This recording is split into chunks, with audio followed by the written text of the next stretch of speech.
For many, this is the month in which alcohol is cut out completely in order to raise money for charity. Well, as well as saving money, going sober for October could also allow you to tighten the belt in other ways. Our resident fitness expert, Niko Algieri, is with us. Good to see you. Evening. It's difficult, isn't it, the alcohol issue and exercise, but it doesn't take an expert like me to say they don't go hand in hand, but there are lots of real issues here in terms of actually preventing you from doing what you should be doing, apart from the fact of waking up with a bad head. Well, exactly, and that does have effect on the exercise the next day. Yeah. But the priority of what's happening when you're drinking is that your body prioritizes getting rid of this poison that you've put into your system, because we're not actually supposed to metabolize alcohol. So if you've had a big meal that night and then you're going out and you're having extra drinks, what your body does is right, get rid of the alcohol, but it doesn't really metabolize the carbs and the sugars that you've taken in. So you are actually gaining more weight than you would usually.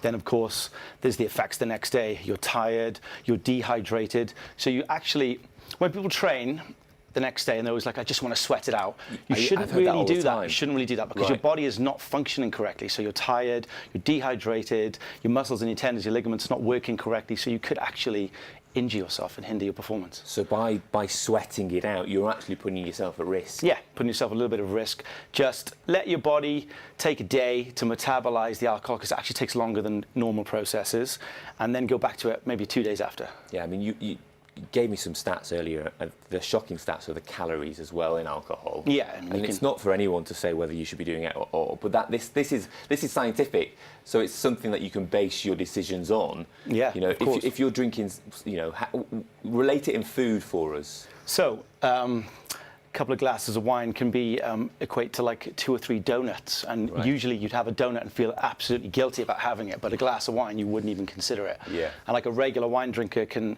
add up to an additional 2,000 calories per month. Yeah. So you add that up over a year, that is a phenomenal amount of donuts. I think I've seen the stats, something like 200 donuts a year that you don't like think you're eating 221 donuts, or calorically eating.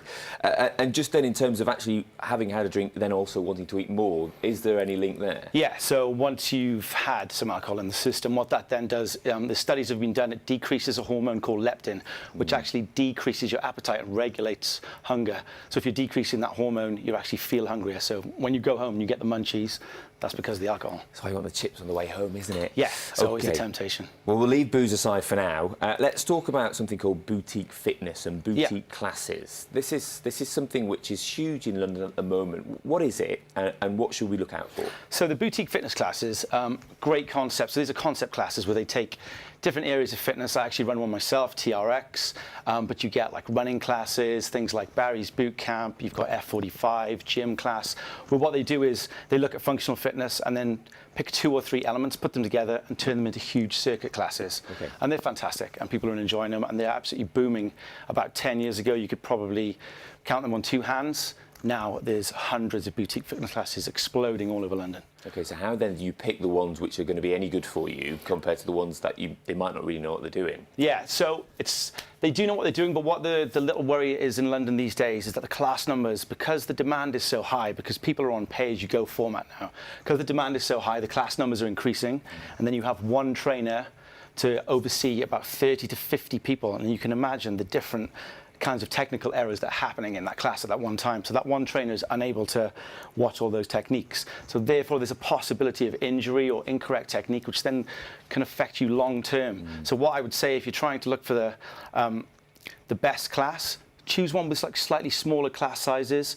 My top tips at the moment would be One London, they're in Borough High Street, and then there would be Unit down in Fulham, and then there's a great spin class run by Boom Cycle. Fine, those are the ideas. Just very, very briefly, you're out of time, but that idea of just going in and sweating doesn't necessarily mean that you've done it right. No, exactly. I mean, I can make you jump on the spot up and down, which is not very good for you, but you will sweat continually, Anthony. So people are looking for that these days. I call it sweat culture.